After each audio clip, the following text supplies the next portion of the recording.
Different disorders को हमें discuss करना है। उनमें हमने कुछ डिसऑर्डर्स जो डिस्कस भी किए थे। उनमें एक जो डिफॉर्मिटीज या डिसऑर्डर्स को डिस्कस किया था वो थे जेनेटिकल डिसऑर्डर्स। जेनेटिकल डिसऑर्डर वैसे तो बहुत सारे हैं, उनमें से एक हमने पढ़ा था माइक्रोसेफाली। माइक्रोसेफाली का मतलब है स्मॉल हेड, छोटा सा गर्दन होता है, हेड रीजन बिल्कुल छोटा सा साइज में होता है। और उसके बाद हमने पढ़ा था पॉलीडेक्टाइली या पॉलीडेक्टाइल, मोर देन 5 फिंगर्स को कहा जाता है। मोर देन 5 फिंगर्स के लिए हम यूज करते हैं। हाथ में, पाँव में 5 से ज्यादा अगर फिंगर्स अवेलेबल हैं तो that's known as a polydactyly. और नंबर 3 है हमारे पास। नंबर 3 पे हमने पढ़ा था माइक्रोसेफाली, पॉलीडेक्टाइली, और एक और चीज भी पढ़ी थी हमने जिसमें एक और चीज भी आती है, ओस्टियोइराइथ्राइटिस भी आता है, मगर इसको हम डिटेल में आगे इराइथ्राइटिस डिजीज जो है उसके साथ हम डिस्कस करते हैं। ये क्या है arthritis? Osteo means bone, arthritis joint pain होता है, बोन्स के अंदर प्रॉब्लम होता है, उसके लिए कॉमनली हम यूज करते हैं। एक जो चीज हमने डिस्कस की थी वो है cleft palate, hard palate in buccal cavity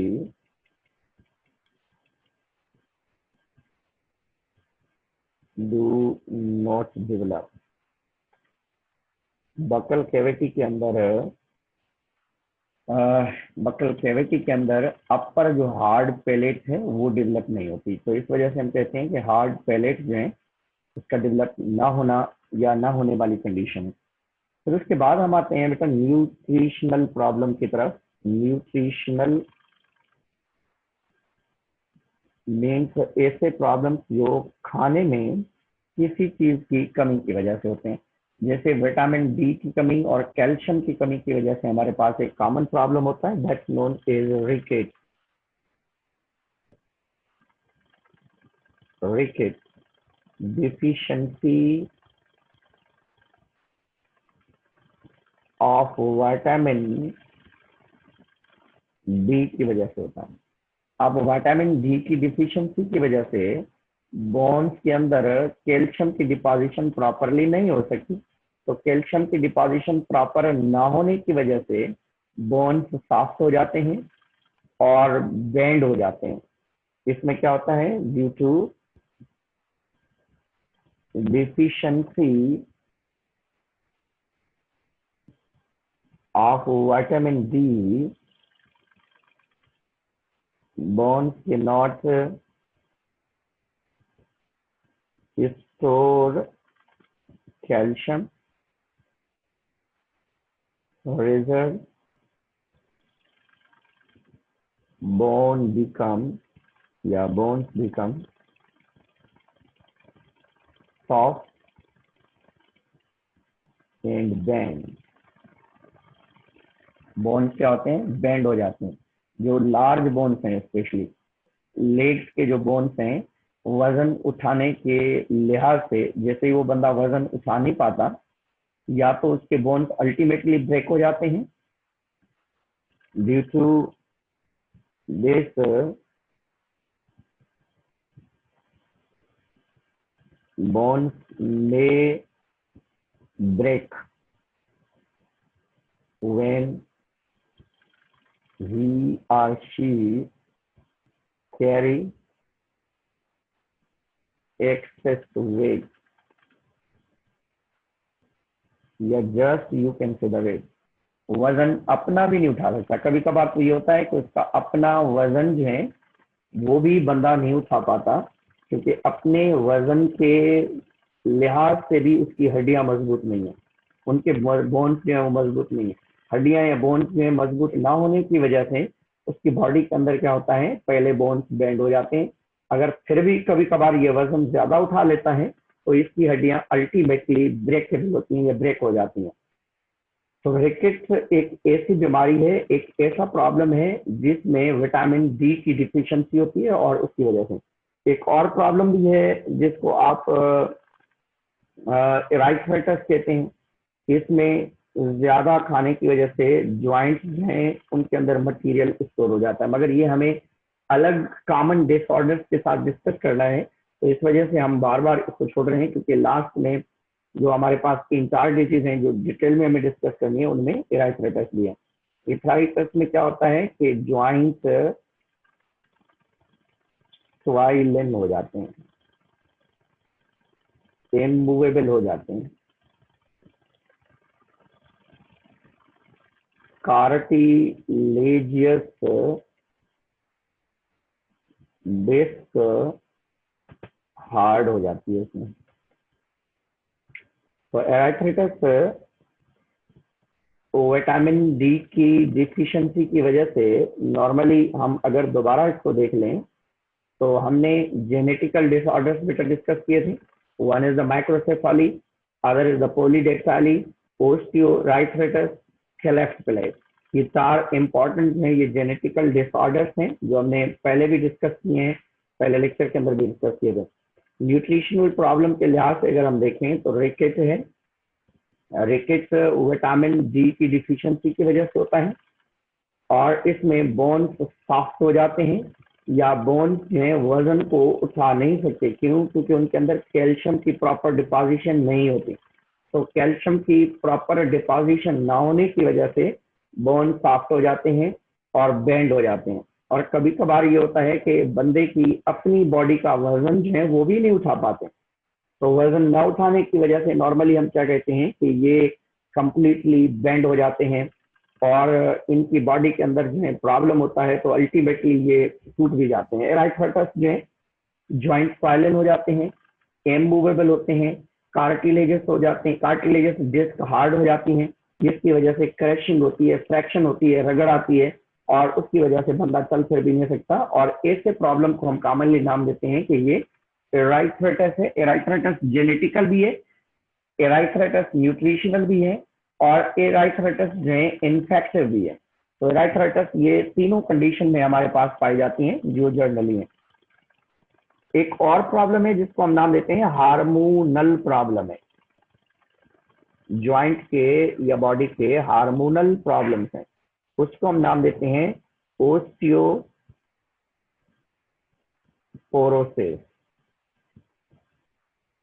this is the common disorder in women, जो औरतें होती हैं नियर टू जब मेनोपॉज आती हैं, मेंसेस जब उनके स्टॉप हो रहे होते हैं, तो उन दौरान स्पेशली ईस्ट्रोजन हार्मोन की इम्बैलेंस वाली कंडीशन आम हो जाती है। तो ईस्ट्रोजन हार्मोन के इम्बैलेंस की वजह से उनके बोन्स सॉफ्टिकेट हो जाते हैं और चलते फिरते खुद ब खुद ब्रेक हो जाते हैं। यह कहा जाता है कि बंदा बूढ़ा है तो उसकी रिकवरी मुश्किल हो जाती है। तो ओस्टियोपोरोसिस में क्या होता है कि due to abnormal secretion of estrogen hormone,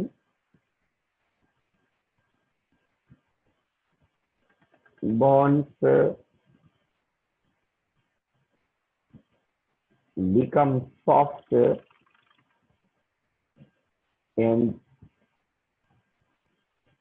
and break।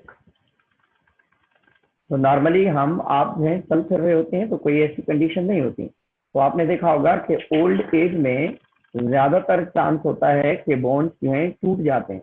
Bones के जो टूटने वाला प्रोसेस है, अल्टीमेटली बोन्स का टूटना, ये किस वजह से होता है? औरतें जो होती हैं बड़ी एज में स्पेशली ईस्ट्रोजन हार्मोन की इम्बैलेंस की वजह से होता है। तो ईस्ट्रोजन हार्मोन के इम्बैलेंस की वजह से ओस्टियोपोरोसिस होता है। आपने देखा होगा, कहा जाता है कि ओस्टियोपोरोसिस के लिए नेक्स्ट वीक का एक एडवर्टाइज भी कर रहे होते हैं, नेक्स्ट वीक का ओस्टियोपोरोसिस के लिहाज से। क्योंकि मिल्क दूध पीना जरूरी है और उस दूध के अंदर जो है कैल्शियम की अवेलेबिलिटी होती है, और कैल्शियम की एब नॉर्मल सिक्रिएशन जो है हमारे लिए, सॉरी, कैल्शियम की एबनॉर्मल डिपोजिशन और जो है ईस्ट्रोजन हार्मोन की प्रॉपर सिक्रिएशन ना होने की वजह से इम्प्रॉपर सिक्रिएशन भी आप कह सकते हैं, एबनॉर्मल कहते हैं या इम्प्रॉपर सिक्रिएशन।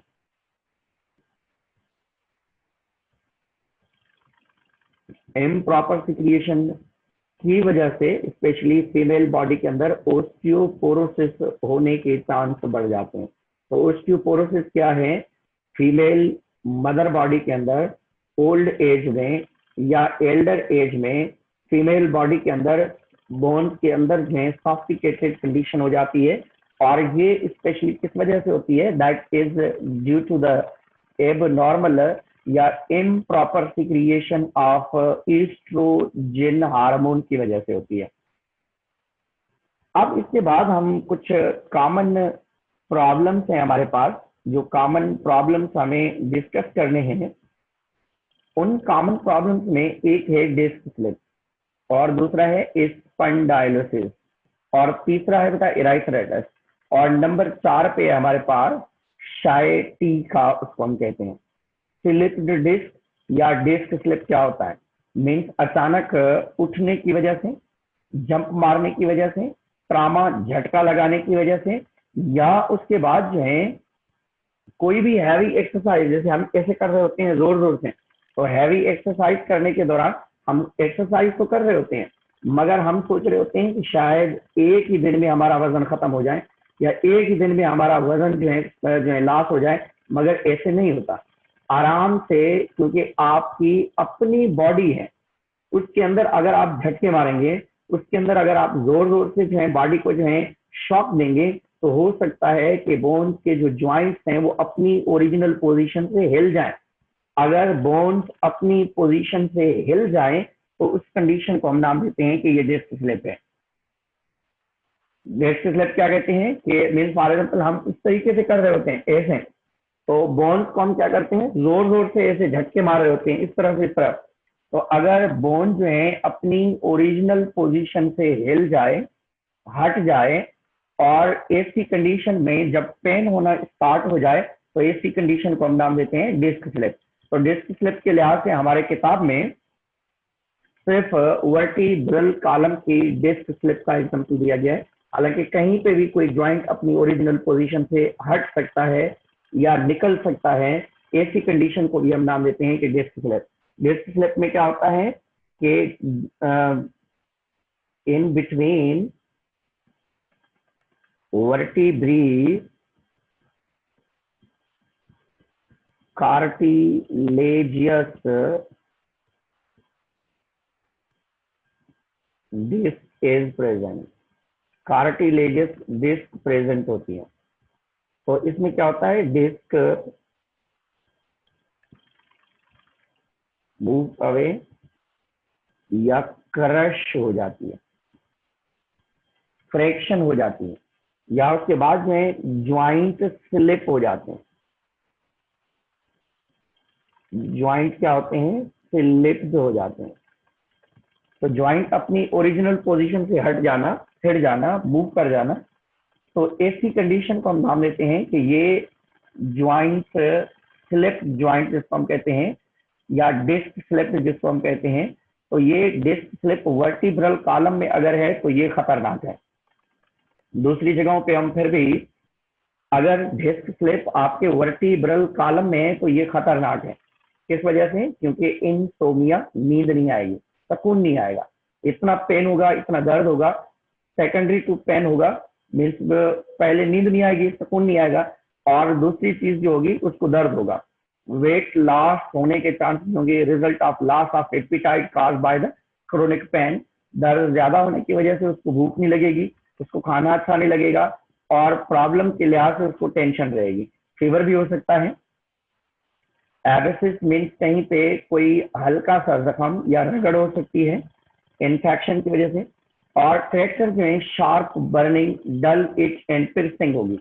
मीन्स महसूस हो रहा होगा कि कहीं पे कोई सुई चुभ रही है, या ऐसा जो है खतरनाक टाइप का पेन हो रहा होगा जो महसूस होगा कि कोई चीज जल रही है। तो वर्टिब्रल कॉलम में रीढ़ की हड्डी अपनी ओरिजिनल पोजीशन से कोई भी वर्टिब्री हट जाती है, जब अपनी ओरिजिनल पोजीशन पे रगड़ दे और हट जाए तो उसके लिए होगा। और पेन रेडिएट होगा, पेन अराइज होगा, फिर वो पाँव की तरफ होगा या हाथ की तरफ होगा या बटक की तरफ होगा, बटक मीन्स हिप्स की तरफ होगा, या लेग की तरफ जाएगा या फीट की तरफ जाएगा। ये डिपेंड करता है कि वर्टिब्री से निकलने वाली जो नर्व है वो कौन सी है। पेन प्रोवोक्स होगा, पेन झटके मारेगा, पेन जो है अचानक जो है आपको तेज हो जाएगा, थोड़ा सा कम होगा। इसी तरीके से स्टैंडिंग, बेंडिंग, ट्विस्टिंग और कफ में खांसते हुए या रुकते हुए, खड़े होते हुए, बैठते हुए, या आप अपनी बॉडी को थोड़ा सा भी मूव कराते हैं तो उसमें पेन होगा। Pain in worse at night होगा। रात के टाइम ज्यादातर पेन इस जगह होता है कि हम काम काज से बिजी नहीं होते, दूसरे लोगों के साथ बैठे हुए नहीं होते, तो अल्टीमेटली हम अपनी बॉडी की तरफ ही थिंक कर रहे होते हैं, सोच रहे होते हैं, तो ज्यादा तवज्जो अपनी बॉडी की तरफ ही हो रही होती है। तो इस दौरान हमें ज्यादातर पेन भी फील हो रहे होते हैं और ज्यादा प्रॉब्लम भी क्रिएट हो रहा होता है। इसका ट्रीटमेंट है, इसका ट्रीटमेंट बेटा क्या है?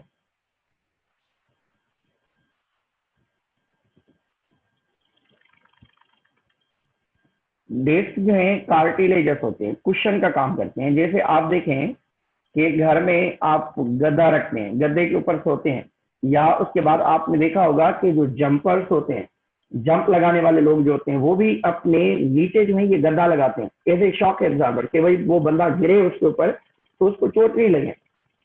तो इस चोट से बचने के लिए दो जॉइंट के बीच में कार्टिलेजस एक डिस्क पाई जाती है जो शॉक एब्जॉर्बर कहलाती है। शॉक एब्जॉर्बर का मतलब क्या है कि ये झटके से या आपको जो है बीमारी के लिहाज से या चोट के लिहाज से ये बताती है। अब इसका जो डिस्क स्लिप का ट्रीटमेंट है, एक तो है विटामिन डी देना, उसको कैल्शियम देना, फास्फेट देना। जो मेन इसका ट्रीटमेंट है उसको हम एक हार्ड बेड पर सुलाते हैं, सीधा सुलाते हैं। ट्रीटमेंट क्या है? Sleep long time on hard bed. अगर हार्ड बेड नहीं है तो नीचे भी सुलाते हैं उसको, नीचे जो है कारपेट बिछाकर जो है नीचे सुला दिया जाता है ताकि उसका वर्टिब्रल कॉलम स्ट्रेट रहे। जितना वो बंदा मूव नहीं करेगा, जितना बंदा वो सीधा ही लेटा रहेगा, इतना चांस है कि वो जल्द अज जल्द जो है रिकवर कर जाए। क्यों? क्योंकि डिस्क स्लिप में कोई मसला नहीं है, उसको सिर्फ जहां पे डिस्क में रगड़ आया है वहां पे कैल्शियम बनना है, वहां पे रिकवरी होनी है, वहां रीजनरेशन ऑफ सेल्स होनी है। मगर वो बंदा अगर मूव करता रहेगा तो वो बोन्स आपस में टकराते हैं, क्योंकि हम जब सीधे होते हैं तो बॉडी का पूरा वजन जो है उन बोन्स के ऊपर होता है जो आपके वर्टिब्रल कॉलम है। तो ऊपर वाला बोन नीचे वाले बोन को जरूर रगड़ेगा, या आप मूव करेंगे ऐसे या इस तरफ या कहीं पे भी, तो अल्टीमेटली उसका प्रेशर आपके बोन्स के ऊपर जरूर आ रहा होता है। तो आप याद रखें, ट्रीटमेंट इसका पहला जो ट्रीटमेंट है कि इसको बेड के ऊपर सीधा सुला दिया जाता है, विटामिन डी की टैबलेट्स दी जाती हैं, कैल्शियम और फास्फेट जो है उसको ज्यादा से ज्यादा क्वांटिटी में देने की कोशिश की जा रही होती है ताकि वो जल्द अज जल्द रिकवर हो। तो मीन्स नॉर्मली क्या है, विटामिन डी और उसके बाद कैल्शियम और फास्फेट को यकीनी बनाया जाता है। मगर मेन जो चीज है, अगर हम इनको ये चीजें नहीं भी देते तो these are available in your diet. तो आपके खाने में विटामिन डी भी है, कैल्शियम भी है, फास्फेट थोड़ी सी धूप लगानी है जरूरत, मगर उसको हार्ड बेड पे सुलाना जरूरी होता है ताकि उनके बोन्स आपस में बार बार टकराए नहीं और उस बंदे को बार बार पेन नहीं हो। तो इस पेन से बचने के लिए ज्यादातर इस टाइप के मैकेनिज्म को फॉलो किया जाता है। अब इसके बाद हम आते हैं बेटा स्पंडाइलोसिस। स्पंडाइलोसिस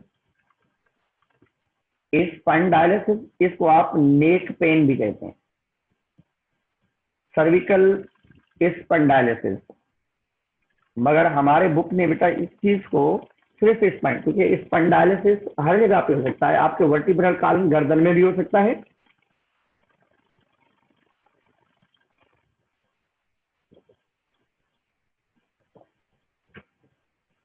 आपके वर्टिब्रल कॉलम में भी हो सकता है, थोरेसिक रीजन पे भी हो सकता है, स्पाइनल कॉर्ड पे भी, कहीं पे भी हो सकता है, कोई इशू नहीं। मगर पेन होगा वर्टिब्रल कॉलम के अंदर अगर आपके एक तरफ ज्यादा देर तक टेलीविजन देखने की वजह से, या किसी बंदे को देखने की वजह से, किसी काम करने की वजह से वन साइड पे, एक साइड पे आप देख रहे होते हैं, तो आपके गर्दन में पेन हो जाता है, या आपके बैकबोन पे कहीं ना कहीं पे पेन हो जाता है। तो ऐसे पेन को हम नाम देते हैं स्पंडाइलोसिस। दोबारा सुन लें, वर्टिब्रल कॉलम है बेटा, ये देखें मैंने इस जगह पे वर्टिब्रल कॉलम है ये, तो इस जगह पे ये नर्व्स निकल रही हैं, ये दीज आर द नर्व्स। ये क्या है? नर्व है। हम अगर जो है एक तरफ देखते हैं ऐसे, तो होता क्या है कि वर्टिब्री का प्रेशर जो है इस नर्व के ऊपर पड़ता है, और ये नर्व क्या होती हैं? स्वेल हो जाती हैं खिंचाव की वजह से। खिंचाव की वजह से एक तरफ आपकी मसल्स जो है फुल हो जाती हैं, आपके मसल्स में क्रैम्प पड़ जाते हैं, आपके मसल्स फटीक हो जाती हैं, और दूसरी तरफ ये होता है कि जो बोन्स हैं उनका प्रेशर इन नर्व्स के ऊपर पड़ता है। तो एक तरफ आपकी जो मसल्स हैं वो फटीक होने की वजह से पेन कर रही होती हैं, और दूसरी तरफ स्पाइनल कॉर्ड से निकलने वाली जो नर्व्स हैं उनको हम स्पाइनल नर्व्स कहते हैं, उनके ऊपर प्रेशर पड़ने की वजह से, क्या होता है कि स्पाइनल कॉर्ड से निकलने वाली जो नर्व्स हैं उनकी ऊपर प्रेशर होने की वजह से वो स्वेल अप हो जाती हैं, और स्वेल अप होने की वजह से हमें पेन होता है। हम गर्दन को ऐसे मूव ही नहीं कर पाते, क्यों? क्योंकि उसमें थोड़ी सी स्ट्रेस जो थी वो स्वेल होने की वजह से कम हो गई।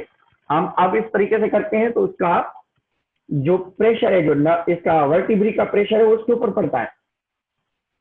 पहले क्या था कि स्ट्रेट थी, आप अगर ऐसे मूव भी कर रहे थे तो कोई इशू नहीं था। अब ये है कि मूव करने की वजह से उसका प्रेशर जो है किसके ऊपर पड़ रहा होता है? इन नर्व्स के ऊपर पड़ रहा है। इस जगह पे डिस्क स्लिप दिखाई भी गई है, डिस्क स्लिप जो आपने ये देख सकते हैं, ये डिस्क बिल्कुल ठीक है, ये ठीक है, अपनी ओरिजिनल पोजीशन से ये डिस्क स्लिप्ड है। स्पंडाइलोसिस दोबारा देख लें, गर्दन में जो पेन होता है पिलो सही तरीके न देने की वजह से, या एक तरफ टेलीविजन देखने की वजह से, या एक तरफ ज्यादा देर तक देखने की वजह से आपके नर्व्स जो वर्टिब्री से निकल रहे हैं उनके ऊपर प्रेशर डेवलप होता है, और उस प्रेशर की वजह से आपके नर्व्स जो हैं क्या हो जाते हैं? फूल जाते हैं, स्वेल हो जाते हैं, और उस स्वेल होने की वजह से आपको पेन फील होता है। Is caused by the abnormal wear and tear of disc. आपके ज्वाइंट्स जो हैं उनके एबनॉर्मल डेवलपमेंट की वजह से भी हो सकती हैं। ज्वाइंट्स ऑफ द नेक में which leads to the neck pain radiating up to the both hands। गर्दन में पेन होगा, फिर उसके बाद आपके हाथ में अल्टीमेटली होगा, क्योंकि उसके साथ ये जुड़े हुए हैं। स्पंडाइलिसिस में क्या होता है कि ये ज्वाइंट्स के बीच में ये जो स्ट्रक्चर्स हैं ये एबनॉर्मल हो जाती हैं, जिसको आप डिस्क कहते हैं, इनमें भी प्रॉब्लम हो जाता है, और इसमें नॉर्मल कंडीशन है। तो इस जगह पे आप देखें ये थोरेसिक स्पंडाइलिसिस है। थोरेसिक का मतलब क्या है कि वर्टिब्री जो थोरेसिक रीजन पे पाए जाते हैं उनके अंदर प्रॉब्लम क्रिएट हो रहा है। अब स्पंडाइलिसिस में होता क्या है?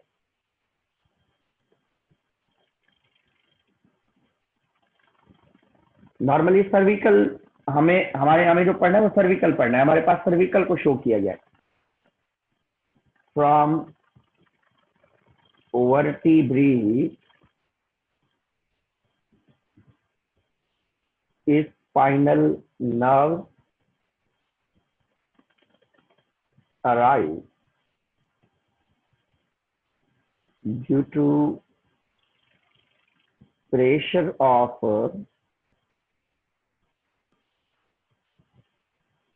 two vertebrae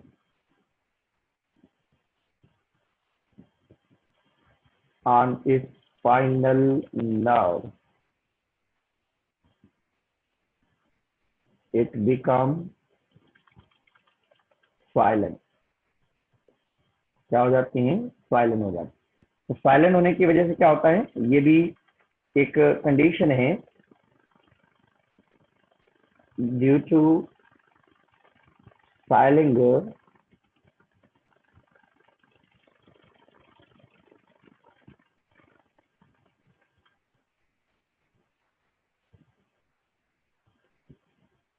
and improper mobility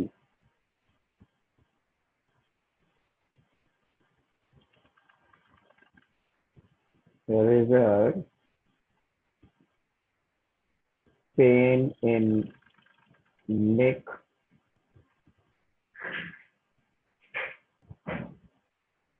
या वर्टिब्रल कॉलम। बेटा इसका जो ट्रीटमेंट है, नॉर्मली जो हम गर्दन के लिए एक हार्ड कॉलर यूज करते हैं, गरम कॉलर जो होता है, इसका जो ट्रीटमेंट में वैसे दवाइयां पेन किलर तो हम यूज करते हैं, क्या करते हैं, we are hard warm collar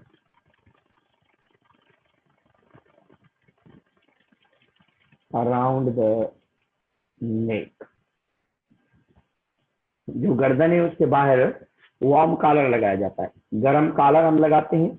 और ये गरम कॉलर थर्मोथेरापी होती है, मीन्स गर्मी देने की वजह से क्या होता है कि जो नर्व्स स्वेल हो गई हैं, जिन नर्व के अंदर स्वेलिंग हो गई है, अब ये नर्व्स में स्वेलिंग खत्म करके इनकी स्वेलिंग खत्म हो जाती है। स्वेलिंग खत्म होने के बाद ये नॉर्मल हो जाते हैं, ठीक हो जाते हैं। वियर हार्ड वार्म कॉलर, ये गर्दन में हम कॉलर लगा के सीधा उसको रखते हैं, तो इसके दो फायदे हैं। इस वार्म कॉलर के दो फायदे हैं। वार्म कॉलर जो हम यूज करते हैं उसका ये है कि एक गर्मी देता है, क्या देता है, इसकी थर्मोथेरेपी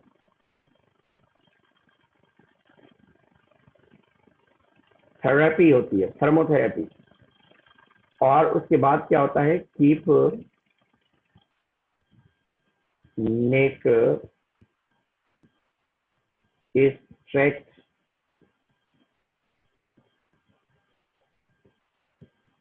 या इमूवेबल कर देता है कि भाई आप बार बार गर्दन ऐसे हिला रहे हैं, मूव कर रहे हैं, तो पेन इस वजह से हो रहा है।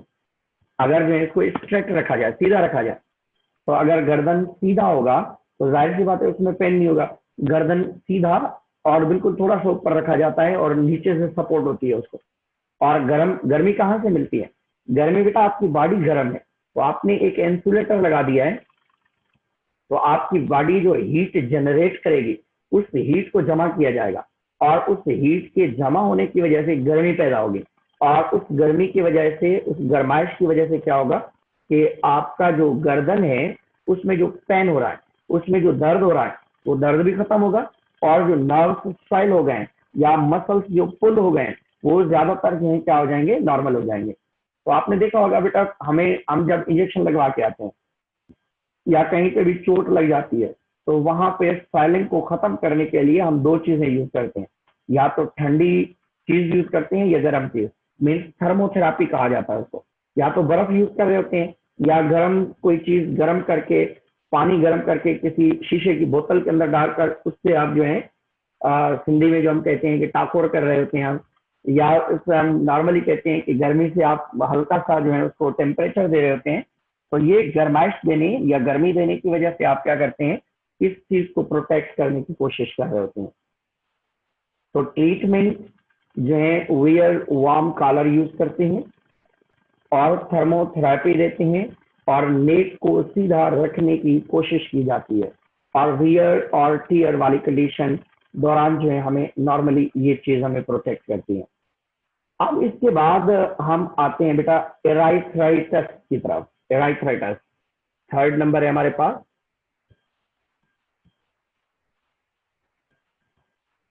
एराइथ्राइटिस, इसमें ज्वाइंट पेन भी कह सकते हैं इसको, या ज्वाइंट इमूवेबल हो जाते हैं, स्वाइलिंग हो जाते हैं। ज्वाइंट जो जोड़ हैं इनमें दर्द होता है, इनमें इतना शरीर टाइप का दर्द होता है कि आप मूव भी नहीं कर सकते, चल फिर भी नहीं सकते। क्यों? क्योंकि जो कार्टिलेजियस डिस्क है, कार्टिलेजियस डिस्क ऑफ ज्वाइंट या joint become hard due to excess deposition of calcium and phosphate but mostly the calcium. तो कैल्शियम की ज्यादा तादाद, ज्यादा क्वांटिटी जमा होने की वजह से, कैल्शियम के ज्यादा जमा होने की वजह से इस जगह पे जो बोन्स होते हैं वो हार्ड हो जाते हैं, स्वालन हो जाते हैं, सख्त हो जाते हैं। तो इराइथ्राइटिस में ज्वाइंट पेन होता है, ज्वाइंट इमूवेबल होते हैं, स्वालन हो जाते हैं, कार्टिलेजेस जो डिस्क है वो हार्ड हो जाती है और इमूवेबल हो जाती है due to the excess deposition of calcium and phosphate. अब इस जगह पे ये फॉर एग्जाम्पल हमारे पास ज्वाइंट है और इसी तरीके से ये एक बोन ये है। अब इसके ऊपर हमें पता है कि ये एक कार्टिलेजियस डिस्क पाई जाती है। This is the cartilaginous layer, cartilaginous layer है। अब नॉर्मली क्या होता है कि ये सॉफ्टिकेटेड होती है। अब इस एराइथ्राइटिस में इनके अंदर जो हार्ड डिपोजिशन होती है तो इट बिकम हार्ड, सख्त हो जाती है। सख्त होकर इनमें ये होता है कि ये जब बंदा खड़ा होता है ऐसे तो ये टकरा जाती है ऐसे।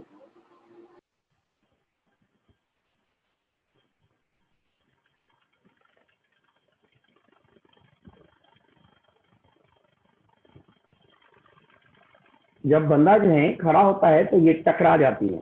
तो ये टकराने का मेन रीजन क्या होता है कि इनके ज्वाइंट्स जो है इम्प्रॉपरली अवेलेबल होते हैं। ज्वाइंट्स जो है इम्प्रॉपरली इनकी जो है डेवलपमेंट होती है। तो ज्वाइंट्स ज्यादातर इस वजह से ये आपस में टकराते हैं, हार्ड हो जाते हैं, स्वैलन हो जाते हैं। तो हार्ड स्वैलन होने का मतलब ये होता है कि ज्वाइंट्स जो हैं उनके अंदर कार्टिलेजियस स्ट्रक्चर पाई जाती है ऐसे।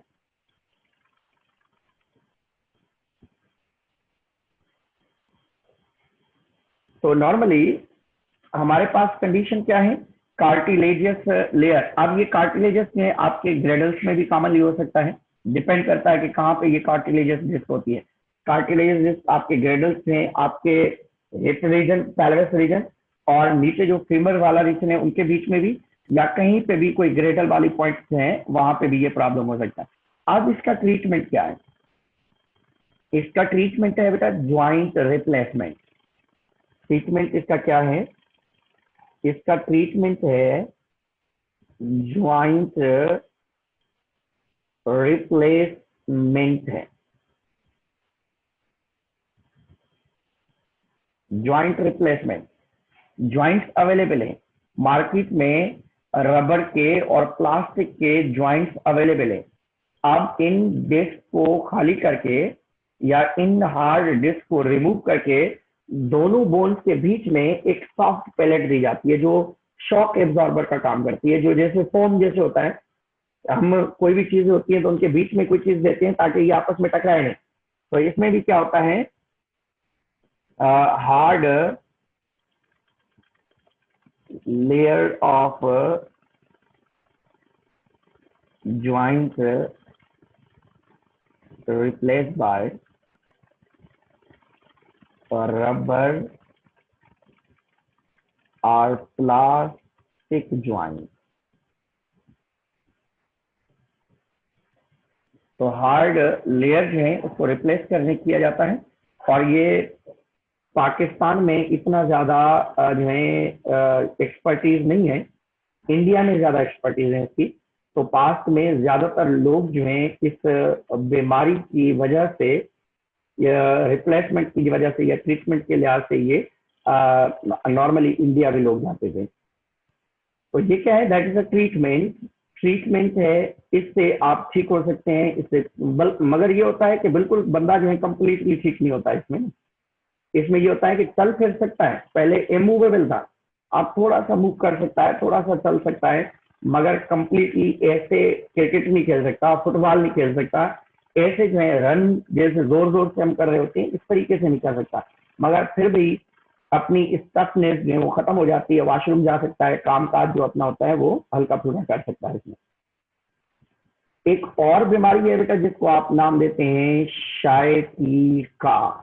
शायटिका जिसको हम कहते हैं, शायटिका में क्या होता है कि हमारे हिप रीजन से एक नर्व निकलती है जिसको हम शाइटिक नर्व कहते हैं।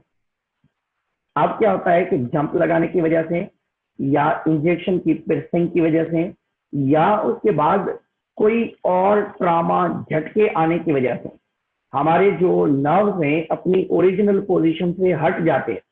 अगर ये नर्व अपनी ओरिजिनल पोजीशन से हट जाती है तो ये पूरी लेग के अंदर पेन करती है, बंदा चल फिर भी नहीं सकता।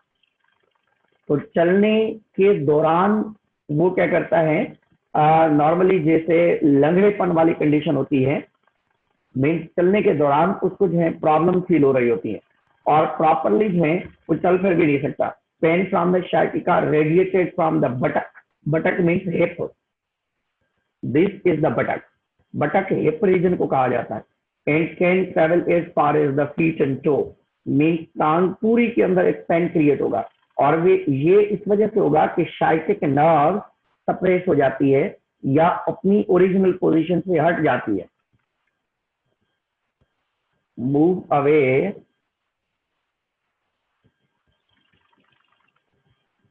फ्रॉम ओरिजिनल पोजीशन, नर्व जो है अपनी ओरिजिनल पोजीशन से हट जाती है। तो ऐसी कंडीशन हम नाम देते हैं कि ये शाइटिका है। बेटा शाइटिका एक ऐसा प्रॉब्लम है जो जल्दी में ठीक नहीं होता, it take too much time. कभी कभार तो ये खत्म ही नहीं होता पेन, क्योंकि न्यूरॉन्स के प्रॉब्लम्स में ये अल्टीमेटली आपके खत्म नहीं होते। तो शाइटिका दोबारा सुन लें, ये वैसे वर्टिब्रल नर्व का इसका स्केलेटन का प्रॉब्लम नहीं है, this is the problem of nerve but effect on your skeleton, क्योंकि आपके लेग पूरी, आपकी लिम्ब पूरी के ऊपर खिंचाव क्रिएट कर रहा है, तो जिसकी वजह से ये बंदा चल फिर भी नहीं सकता। और ये शाइटिक नर्व्स जो हैं बंच ऑफ नर्व्स होती हैं जो हमारे हिप रीजन से निकलती हैं और पूरी लेग को या हैंड लेग को कंट्रोल करती हैं। अब अगर इन नर्व के अंदर कोई प्रॉब्लम हो जाता है, ये अपनी ओरिजिनल पोजीशन से हट जाते हैं, तो आपको टांग में, लेग में पेन होता है और ये लेग या टांग में जो हमें पेन होता है, इस पेन को हम नाम देते हैं कि ये शाइटिका है। और शाइटिका में बंदा जब चलता है तो लंगड़ेपन की तरह लंगड़ाता है वो, और उसके बाद उसमें ज्यादातर प्रॉब्लम ये होता है कि चलने में, उठने बैठने